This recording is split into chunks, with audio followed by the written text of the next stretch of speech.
शुद्धबुद्धिः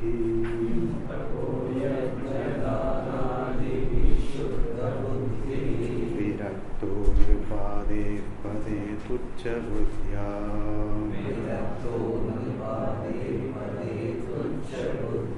परित्यज्य सर्वं यदाप्नोति तत्त्वं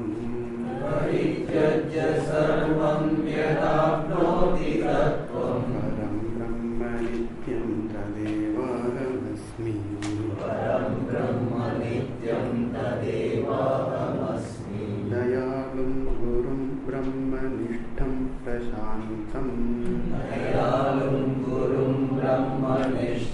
प्रशान्तं समाराध्य मत्या विचार्य स्वरूपम्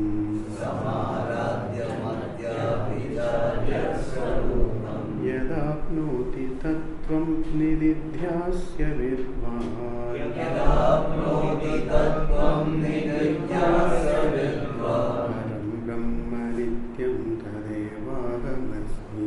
परं ब्रह्म नित्यं तदेवाहमस्मि यदानन्दरूपं प्रकाशस्वरूपं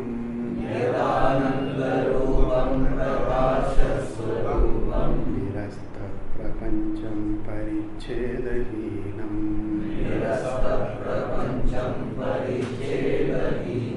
अहं ब्रह्मवृत्त्यैकगम्यं तुरीयम्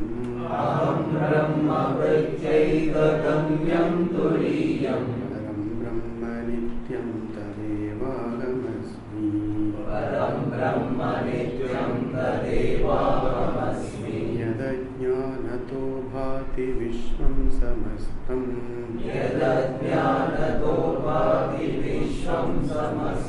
विनष्टं च सद्यो यदात्मप्रबोधे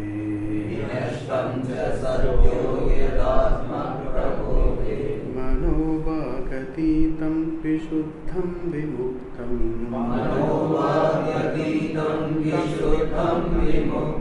परं ब्रह्म नित्यं तदेवाहमस्मि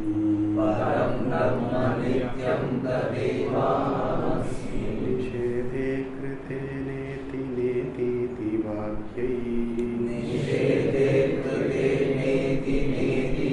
वाक्यै समाधिस्थितानां यदा भाति पूर्णम्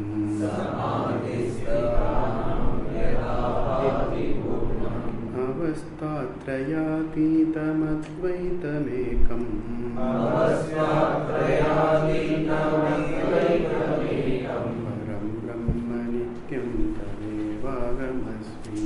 परं ब्रह्म नित्यं तदेवाहमस्मि यदानन्दलेशैः समानन्दि विश्वम् यदा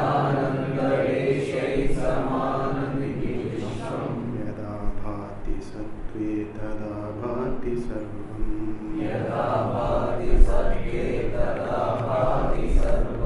यदा लोकने रूपमन्यत् समस्तम्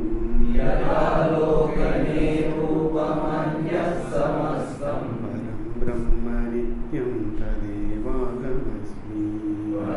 ब्रह्म नित्यं तदेवाहमस्मि अनन्तं विभुं निर्विकल्पं निरीहम् शिवं सङ्गहीनं यदोङ्कारगम्यम्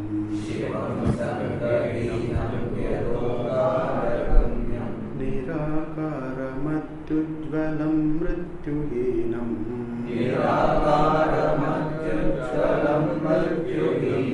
परं ब्रह्म नित्यं तदेवाहमस्मि यदानन्दसिन्धौ निमग्नः पुमान् स्यात्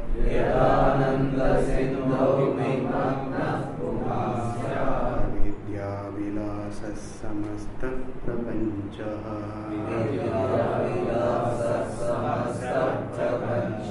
तदा न स्फुरत्यद्भुतं यन्निमित्तम् परं ब्रह्म नित्यं तदेवाहमस्मि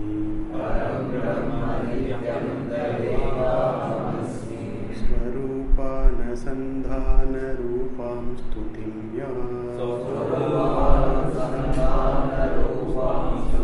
ya Padedadarat bhakti bhavo manushya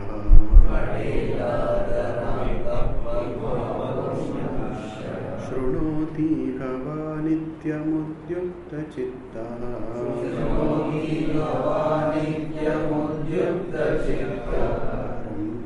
Bhavet Vishnurattraiva Veda Pramanat Bhavet Vishnurattraiva Veda Pramanat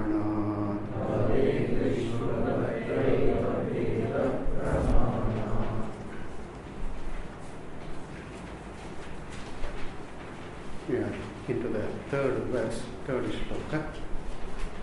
Itu Ananda Rupam, that which is of the very nature of fullness, fulfillment, Ananda, which is the Parama Purushartha.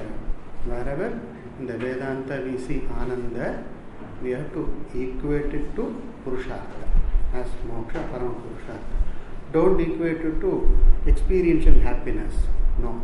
Ananda, we equate it to Purushartha, Moksha only, not for the joy, bliss, experiential happiness. We don't connect with that here. And that's the context. The contextual, the import of the word Ananda will be Purushartha. That is the everlasting happiness, joy, we can say. But then it is a Purushartha. Ananda means Purushartha. Then Prakasha Swarupam, that which is of the very Lakshana, very Swarupa, very nature of being self-revealing. Prakasha, self-revealing it is. Swayam Jyotihi, so Prakasha. And it is that light, as it were, of Atma, which enlivens, which lends existence to all beings and also illumines everything. That is the Prakasha Swarupa. Lends existence to all and illumines everything. Prakasha Swarupa. And in it, that in that vastu, in itself, Atma, Brahman, Atman, Brahman, Prapancha, the entire Prapancha is Nirasta, stands negated. Nirasta here means negated, not in the third sheet that we have. Nirasta, it's given as given to penance. That is not the contextual meaning here. The third sheet, we have the word meanings we have. There it's Nirasta is given to penance. That is not the meaning here. Nirasta means negated, sublated. The entire gamut, the nama of Nama Rupa is stands negated as not constituting the higher reality, Paramartha Vastu. It is not. Like even our pot stands Nirasta, right? When the truth of the pot, namely clay, is understood. So the truth of this Prapancha is understood as Parameshwara, as Param Brahman, then the Nama Rupa, we don't give the reality value, the truth value as the ultimately real, very real, that we don't give, right? We withdraw the reality value we had earlier given to this Prapancha. What is the reality value we gave to this world? This is true, this is real, this is what we gave. But then, in the light of understanding, we see this is this Upadhi, the Nama Rupa, that is not ultimately real. Like the pot is not the reality, clay is the reality. Wave is not the reality, the water is the reality of all waves. Of course, there is wave appearance is there, pot appearance is there, but appearance of pot or wave does not constitute, does not make it absolutely real, different from a clay or water. So it's only clay which manifests as Ghata. So too, it is only the Paramatma, Param Brahma, which manifests as the world Jagat. But then we discount the Nama Rupa Amsha in it. The Adhishtanam we retain, but the Namarupamsha, which was earlier given the reality value, now we quietly withdraw. We withdraw that value. That's all. Right? You know, in the financial institutions, they lend credit, extend credit, and then they withdraw the credit. For some reason, no, they withdraw the credit. No more credit is given to that customer anymore. So too, I lent credit, the reality value to this prapancha in my ignorance. Now I understand, I withdraw the credit, the value I assign, the reality, truth value I give to prapancha, including my own sharira and mind and its own pravrittis, all its activities, I quietly withdraw. Then where do I assign the value, the reality value? To me, the Atma, to Chaitanya, to Brahman, to Ishvara. That's what it is. Nirasta prapancham. We have to remember that the appearance continues. The world appearance continues. Like even our understanding, on understanding that the wave is water, even after that there is no content called wave. Content is only water. Even after knowing that, the wave form continues to be born, continues to exist, continues to appear to us, and then wave comes and hits me. It all happens, right? The wave form does not vanish just because I understand that it is water only. The wave form continues. So too the prapancha appearance continues. And then the usefulness of things like the table and clock, etc., the usefulness as it was earlier, it continues. But it does not constitute, it's not the means for Parama Purushartha. It is not. It's not the means for my happiness, my Purnatva, my freedom. It is not the means anymore. I do not place my dependence. I do not depend on the gain or loss of these entities for my happiness, for my fulfillment. That is the Nirasta Prapancham. Okay?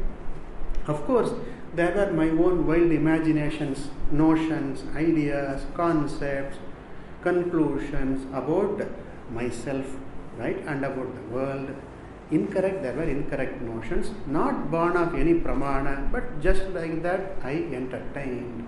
Like that I am a sukhi, I am a dukhi, I am a samsari, right? I am an individual, I am different from everything else, I am infinitesimal, I am very tiny. All these notions I held, they are not born of pramana, just avichara siddha they were. Those notions and the results of those notions, they just go away. They do not remain. The samsari notion does not continue again. Right? I am dukhi, I am small. That notion does not continue anymore. That vanishes once for all. Samsara vanishes, but prapancha continues to manifest. So we don't know the difference. Samsara vanishes. Samsara is gone totally. Even the appearance will not be there. That is to say, the notion I am a samsari, dukhi does not exist anymore. That will not continue. If that continues, then samsara continues.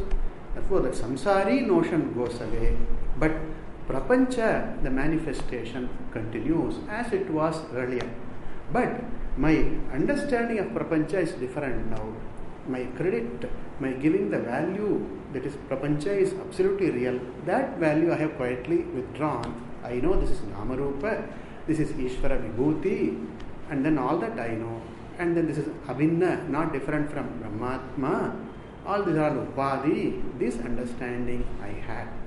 Therefore, Nirasta Prapancha here means the Prapancha's reality value undergoes sublation, negation. Neti neti, that is Nirasta Prapancham. In Brahmatma, in me, there is no taint, there is no association, there is no particle called Brahman. Prapancha in me. It's not an appendage to me. Prapancha is not an appendage to me, is not part of me, is not an attribute of me, it's not a belonging to me, it's not my possession, right? It's not none of this. It's just a kalpita. That's all. Kalpita on me, Brahmatma. Nirasta prapancham. And paricheda hinam. Free from all limitations. Desha, kala, vastu limitations. Not subject to changes like janma, marana, etc. Not subject to any of these changes. Paricheda hinam. And how do I understand this Paramatma, Param Brahma? Aham Brahma Vritti Eka Gamyam. Eka Gamyam, understood by only in this way, correctly. Can be revealed, can be understood only by this Vritti. Understood correctly, completely only by this Vritti. In this way alone, my understanding is complete. What is that? Aham Brahma. That Brahman I am. Prapancha Karanam. Jagat Karanam, Parameshwara, Brahma, right? And that I am. That is the Aham Brahma Vritti Eka Gamyam. Okay. Not understood in any other way. Any other way may be a standpoint alone. Remember, we don't dismiss standpoints as totally invalid. A standpoint has validity. We have to understand it is valid. A standpoint is valid, but does not mean it is true. Right? There is a difference between validity and truth. Like I see the elephant on the mountain in a distance. The mountain at a distance, and then I see an elephant on the mountain. The elephant looks small, tiny, yes. Right? The elephant looks small. That is valid. That perception is valid. It is not an incorrect perception. From a distance, elephant will look small, should look small. Otherwise, perhaps it is not an elephant, it's a dinosaur perhaps. Right? So, the elephant looks small is valid, but elephant is small, that is not correct. So, validity we accept, but truth value it's not accepted. So, various standpoints, right?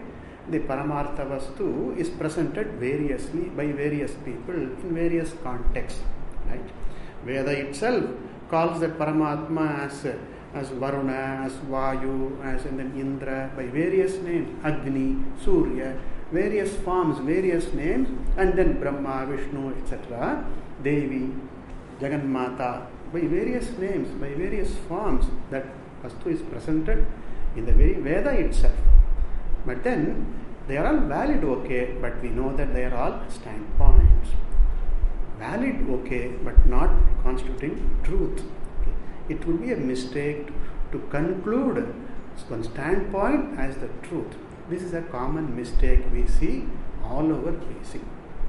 It's very easy to commit the mistake because it is intimate. You see the elephant small. That perception is very, very intimate because it is your perception. It is intimate. Therefore, it is easy to commit the mistake that the elephant is small. Again, notice the difference between these two sentences. Elephant looks small is a valid statement. Elephant is small is an incorrect statement. Right? It's an incorrect statement. Therefore, the Ishvara is presented in various ways, valid.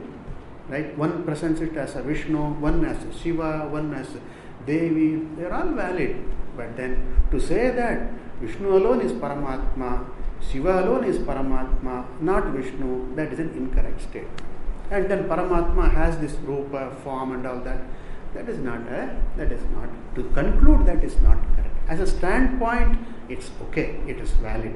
But as a truth, it is not the Paramartha Satyam. It is not Paramartha Satyam.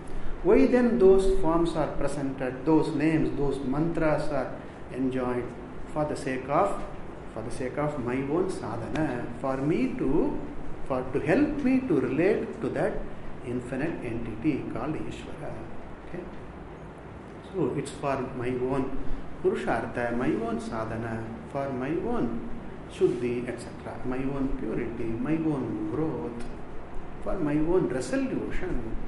See, the more one is able to relate to the Ishvara, I mentioned about that emotional side of a person, right? Lot of the emotional resolution comes only when a person relates to Ishvara properly, the more I relate to Ishvara properly, the more resolution comes. All the emotional knots within, they resolve. Right? One thing we should note, this is the quickest way to resolve all the emotional knots, relate to Ishvara properly. That is the quickest way. There is no other quick way of resolving all the emotional issues. Right? Once for all, completely, properly, resolving emotional issues. The more I relate to Ishvara, that is the surest way. That is the quickest way to resolve emotional problems. And that is why relating to Ishvara is expounded, is shown in the Shastra in great detail. Okay? So much is talked about the relating to Ishvara. The Purva Bhaga, the earlier portion of Veda, is vast compared to the Upanishad portion. Upanishad portion is only some few hundred pages, put together only some few hundred pages, that's all. But then the earlier part of the scriptures, the books are all so vast. And add to that Purana, Itihasa, etc. No, it's very quite sizable, it's quite vast. Why so much is talked about Ishvara, Karma, Bhakti, Upasana, meditation, Japa, all that, charity, Tapaha, all that. So much is talked then, because that is the emphasis is on the relating to Ishvara finally. Because the individual has a lot of emotional issues. Mountains of emotional issues are there within, right? And to resolve them, relating to Ishvara is the surest means, the quickest means. I can even say, Brahman does not solve my emotional problems. Only Ishvara solves my emotional problems. I can even say so. Brahman does not solve emotional problems. Ishvara solves the emotional issues I have. So, which is true. That's why so much emphasis is given on relating to Ishvara. Okay. Therefore, here, Aham Brahma Vrityaika Gamyam, we accept all standpoints, different standpoints, they are valid. But you understand Ishvara, understand Brahmatma only in this way, Aham Brahma, in this only one way. Like even we saw the other day, 2 plus 2, there is only one right answer. And there may be different, incorrect answers, and then different standpoints are possible. For example, what is 1 and 1? They say, it is 1 and 1. Normally we say in arithmetic, 1 plus 1 is 2. But then somebody says, 1, by the side of 1 you keep another 1. What is it? It is not 2, it is 11. So 1 plus 1 is 11. 11 is not arithmetic, but it is from a standpoint.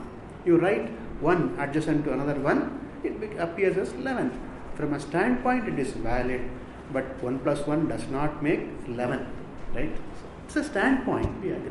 See, because suppose I am alone, my strength becomes very confined to my own strength only. But suppose I have help, 2 of us, you and me together, we work.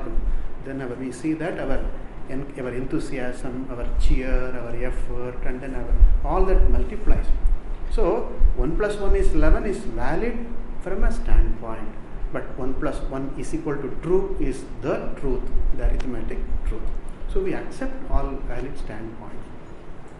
In fact, we see, only Advaita accepts all standpoints. All other religious principles, all other philosophical standpoints, they don't accept Advaita at all. They just say it's all just a fiction, it's all fictitious, it's an imagination. And also they say it's worthless, it is futile, they say. Right? Advaita is futile. A lot of people say that. It is just an imagination and it is worthless, it is futile, useless, they say. But Advaita accepts all standpoints. Remember, only Advaita accepts all standpoints. Gives a validity to all the standpoints because they are valid. But then the truth value, that is different. Aham Brahma Vritti Ekagamyam. This is very repeatedly said in the Kena Upanishad. The Nedam yadidam upasate. Maybe when we get an occasion, later on, perhaps, to look into Kena Upanishad, you can find that Nedam yadidam upasate. It says what is Brahma Swarupa and what is not Brahma Swarupa. What is only a standpoint, it points out. What is incorrect, it points out. What is only a standpoint, it points out. And what is the truth also, it points out. Very, very clear, very pakka. What is a standpoint is understood as a standpoint. What is the truth is understood as the truth. And what is incorrect, you understand as incorrect. Then your understanding is complete. You are pakka. Right? Nothing can shake you, your heart, shake your conviction. So, aham brahma vrityeka gamyam. And then further, the Acharya says, turiyam. Turiyam means fourth. We have already seen in the Pratasmaranam, we have seen this word turiyam. Turiyam means fourth. So, compared to the three states of experience, Jagrat, and then Swapna and Sushupti, what is the truth of all the three states? What is free from the three states? That is called Turiyam. That's all. Not that it is a fourth state of consciousness. You can see this translation popularly in a lot of literature. You can see fourth state of consciousness. There is no state for consciousness. If there is a state, there is a fourth state. That means other states of consciousness are there. That means consciousness is subject to states, meaning changes, limitations. Therefore, the translation fourth state of consciousness is incorrect. It's only as if it is fourth, because counting the Nama Rupa, namely Jagrat, Swapna and Sushupti, this is free from all the three, and whereas at the same time it is the truth of, it is a substratum of all the three, therefore it is counted as, said as fourth. Not that it is a fourth state, but it is the truth of the other three states, different from the three, not touched by the three, therefore it is said as fourth. Okay, very important to understand. Otherwise, it's very easy to get confused, right? Already a person may be confused, and then there are a lot of things, lot of sources to confuse one. Therefore, here it is very, very, very clearly understood. Turiyam is not fourth state of consciousness. Turiyam is the truth of the other three, untouched by these three. That's all Turiyam means. Turiyam. And then, what is that Turiyam? Aham Brahma Vrityeka Gamyam. What is that? That is Param Brahma Nityam. Param Brahma, which is Nityam, which is eternal, which is me. Tadeva Aham Asmi. Indeed, I am, verily, I am that Brahman. And I am always that. The Nityam word can go with Param Brahma Nityam also. Right? You understand this? Pay attention. That word Nityam can go with Param Brahma, which is Nityam, whose Swarupa is Nityam. That way also it can go. And also Tadeva Aham Nityam Asmi. I am always that. Nityam as an adverb. I am Nityam Asmi. I am always that. That way also it goes. Tadeva Param Brahma Eva Aham Nityam Asmi. I am always that. Okay. So this shloka focuses on Shravana because the Swarupa, Brahma Swarupa is mentioned. Ananda Rupam, Prakasha Rupam, that is Sachidananda Swarupa is mentioned. And then it is free from Paricheda, that is mentioned, Paricheda Hinam. And then Nirasta Prapancham, Neti Neti, that is mentioned. And then Aham Brahma Vritti, Mahavakya is mentioned here. And then Swarupa, Turiyam, etc. is mentioned. So this shloka can be seen as an expansion, elaboration of Shravana. Predominantly Shravana is the focus of this shloka.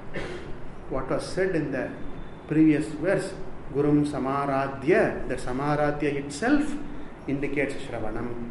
Here, that Shravanam aspect is highlighted, is elaborated in some little detail. Verse number 3. Now we move on to verse number 4, where the the Mananam is predominantly mentioned. Of course, they are not compartments. We have to understand this. Shravana, Manana, Nididhyasana, they are not compartments, not exclusive compartments. There is a lot of overlap. There will be a lot of overlap.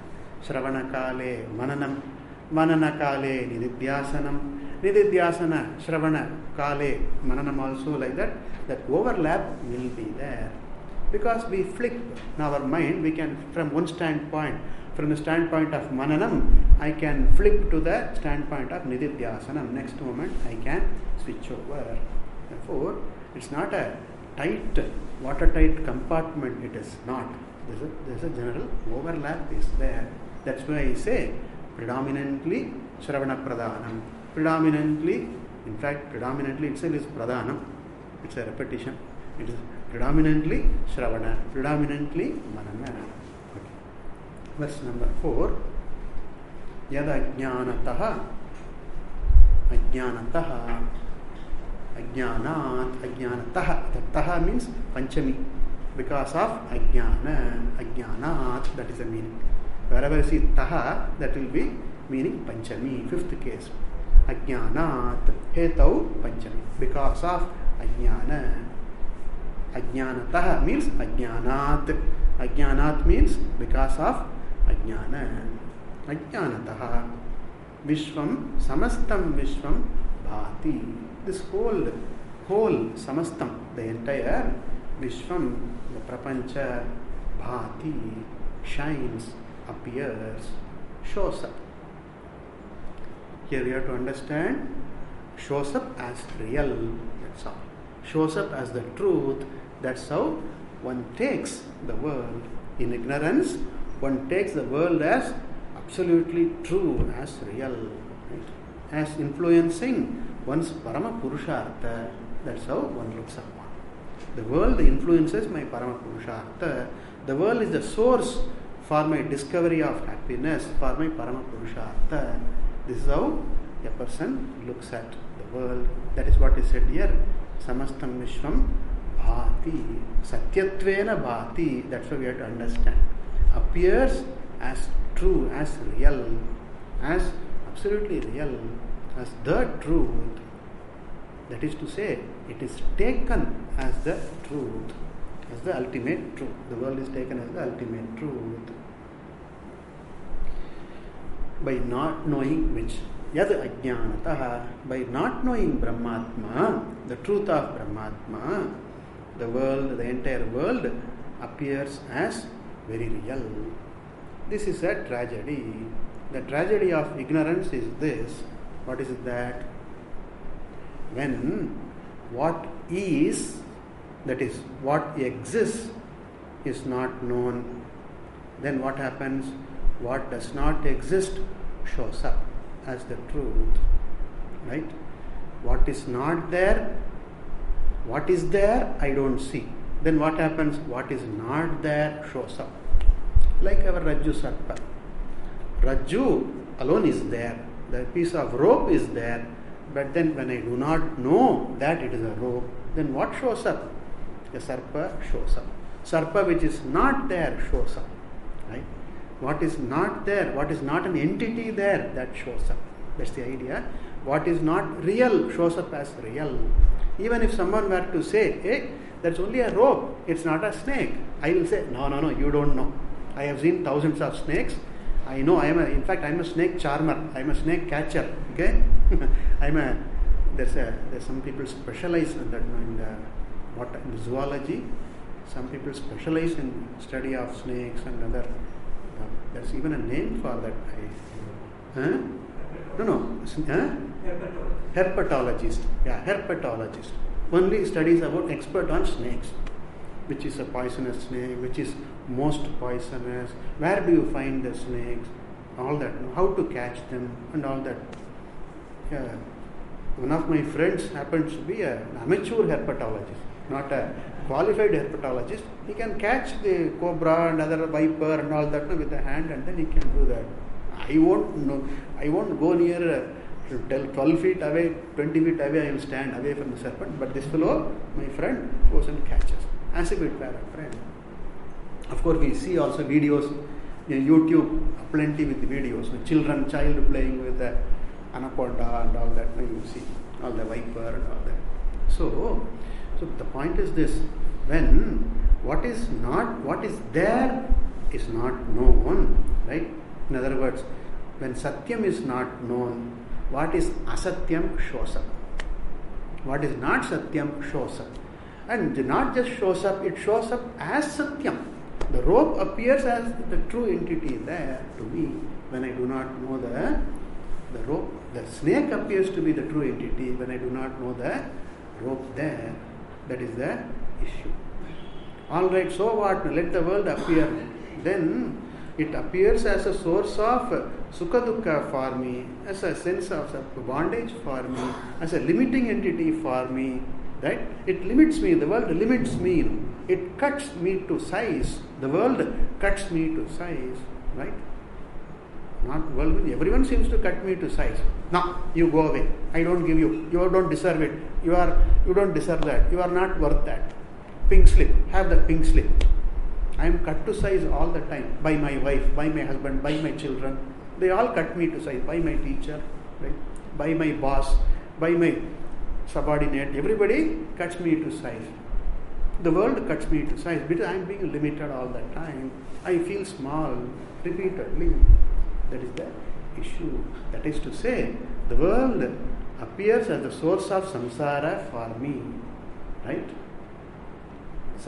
World is not the source of samsara. Your ajnana, my ajnana is the source of samsara. And because of my ajnana, the world appears to me as the source of samsara. World is Ishvara Sriti, that's all. But then I take it as the source of samsara, the source of sukha dukkha for me because of ignorance. Because I do not know what is the truth of this world. The truth of the world is Parameshvara, Param Brahma. What is the truth of me, who is part of this body, etc., which is part of this prapancha? What is the truth of me, that Atman, verily, that Brahman? When I do not know, Samastam Vishwam, this entire prapancha, appears to be real. That is the meaning we have to give here. We should not take that the world appears because of ignorance. We should understand the world appears real because of ignorance. Right? It's not this way. I repeat, the meaning of this sentence is not this: the world appears because of ignorance. No. The world appears real because of ignorance. The word real is important there. Okay. Yada jnanatah samastam vishwam bhati. All right. And then the world limits me, that source of sukha dukkha, and then it's like, suppose that's a kid, okay? And then the kid has some injury in the knee or somewhere. The fellow fell down, had an injury, and then keeps on looking at. Whenever the fellow looks at the injury, the reminded of the falling, reminded of the pain. Whenever I look at the fellow looks at the injury. Similarly, when I look at the world, I have to face the world again. Today also I have to face the world. I have to go to the office, face my boss, face my subordinate, answer the phone calls, and then junk email I have to answer. World appears to be a source of pain, of course some of it, part of it is pleasure, but then source of samsara to me. The world appears as a source of samsara to me because of my ignorance. But when I understand what is the Swarupa, what is the truth of the world, Param Brahma, then this Acharya says, Vinashtam cha sadhyaha. Sadhyaha, immediately, Vinashtam, gone, it's gone. There's an advertisement, okay? Suppose there's a fellow has a headache, and then you apply, there's one balm, pain balm is Amritanjan. You apply Amritanjan, then it's gone. Poindi. Right? Poye pochi, poindi, it's gone. Chale gaye che. Gujarati. It's gone. Sadhyaha vinashtam. The world is gone. The truth of the world is gone. That's what we had to say. Again, the reality. Earlier, the world appeared as real, meaning paramartha. The real here is again a technical word here. Real is paramartha. That was earlier. I assumed the world as paramartha, satyam. Now the paramartha satyatvam has gone for this world. Sadhyaha vinashtam. It is gone. The bluff called the world is absolutely real. That's gone. That's all. The bluff of this truth about the world is understood. It is kalpita namarupa prapancha. Kalpita on Paramatma, Parameshwara, Paramatma. That is the truth is understood. Therefore he says, Yat Atma Prabodhe, which Atma understanding, Swarupa of Atma understanding, Sadhya Vinashtamcha, the truth of the world, the reality of the world is gone. Right? It's no more a source of samsara for you. It is not a source. It was never a source of pleasure. It was never a source of pain also. Never a source of samsara. All the pleasure and pain welled up from yourself only. All the pain comes from within only. Right? All the sense of joy, happiness comes from within only. All pain comes within only. So nothing makes you painful. The pain comes from within. In ignorance. Because of many other factors, I feel sad, I am sorrowful, I am in pain. Right? The external, the objects or the events, they are only nimitta. That's all. They are only nimitta. This one. Proverb, Kaka Taliya Nyaya. Right? In Tamil you say, Kakai Utkara Panampadam Vilundadu. There is a tree, and then the tree is laden with the palmyra tree laden with ripe fruit. Palmyra that is there. And then it is ever ready to fall now. Give the slightest occasion, jerk, it will fall down. Now a crow happened to come and sit on this palm fruit, ripe fruit. And then when it sat on that branch, there was a jerk. And by that jerk, that fruit fell down. Now the crow thought, look, I am very powerful. I can shake off this fruit from the tree branch. So look at the fruit, very heavy. But then I am very powerful. I can throw this down. Right? The crow sitting just happened to be an instance. That's all, a nimittam. It was already ready to fall. It was waiting for some movement, and this crow sitting happened to be the movement. It is not that crow made the palmyra, that fruit fall down. It was just a nimittam. So too, when I am ever ready to be hurt, then there are occasions aplenty. You didn't smile at me. You didn't say good morning to me. You didn't say hello to me. Right? You didn't bring me the cup of coffee which you always bring. You don't love me. The husband did not say, honey, I love you. You don't love me anymore. Very ever ready to be hurt. Therefore, the pain all comes from within only. When I am ready to be hurt, hurt comes. Right? When I am ready to fall in have pain, pain comes. It comes. So, here the world was never a source of joy or suffering. The world simply is incapable. There is no such attribute called pleasure or pain attached to any object in this world. No object in the world has its attribute. This is a source of happiness. This is a source of pain. No object has, no blessed object has. It's all either the value I attach to them or my own readiness to be affected by them, right? That's what causes pleasure or pain. and it all comes from me, from within only. Ignorant of what I am, I feel I am small, insignificant, and then I am samsari, I am dukkhi, I am hurt, I have pain all the time. And then when I know Swarupa, then I know that I am free from the pleasure and pain. So when I have this happiness, experiential happiness, that is moment, those are the moments when I just drop my notion about myself. That's when I feel happy. Suppose I am happy for this, having this, experiencing this, enjoying this, I am happy, means that is not the source of happiness. At that moment, like the kaka, like the crow sitting on the palm tree, that just happened to help me drop my notions about myself for the while. You analyze, you look into that very carefully, very, very, very closely you look into that. When am I happy? When I drop my wrong notion about myself, I am happy. Full stop.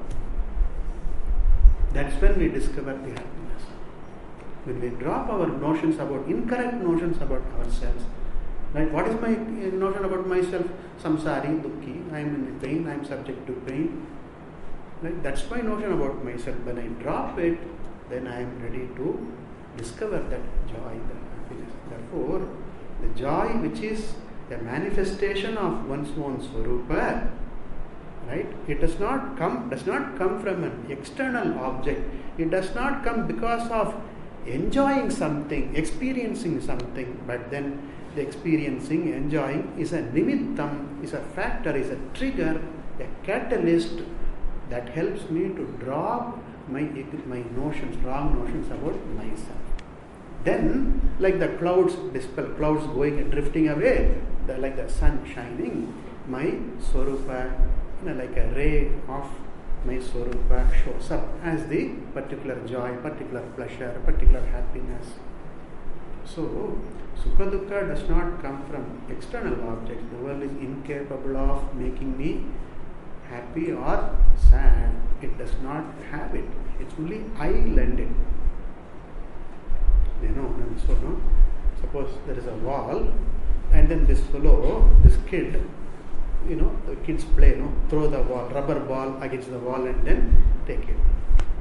Right? Yeah. The wall does not, so this ball, one time this ball came and hit the fellow on the nose. Very painful. Not this plastic ball, the rubber ball, solid rubber ball, or the cricket ball, baseball, that ball came and hit. Very painful. Hey, what happened? This wall hit me. The wall hit me with the ball. The wall just cannot do that. I threw the ball, this kid throws the ball against the wall, and because that's momentum, the ball comes and hits. So too, the world cannot make me, is not a source of pleasure or pain. It is very, very important to discover. Who then is the source of pleasure or pain? Me and me and me alone. That's all. And therefore, here, sadhyaha vinashtam, it's gone immediately. As soon as I understand my Swarupa, then so soon I understand the Swarupa of the world, then the world ceases to be a source of samsara, pleasure or pain. Then I am free from the dukkhi, I am free from sukhi, dukkhi, samsari notion, I am free from. Then the world is not a source of samsara for me. It does not continue to shine, continue to appear, the world does not continue to appear as Paramartha Sat anymore. It only manifests, it only shows up as Ishvara Vibhuti. It's all Ishvara Vibhuti, glory of Ishvara. That is all it is.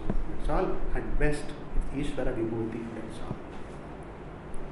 Therefore, he says, Vinashtam cha sadhyaha yadatma prabodhe, by knowing which Atma Swarupa, that prapancha, the entire prapancha vanishes. Vanishes here means whose truth value, the reality value is sublated, goes away.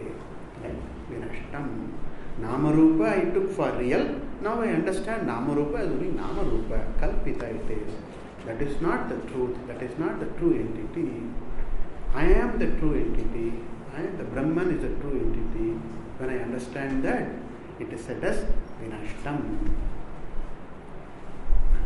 No more a source for Purushartha Prapti or for Prasharartha in its own source.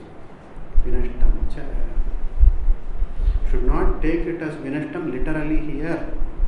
The world is destroyed, world is gone. Should not take literally. Right?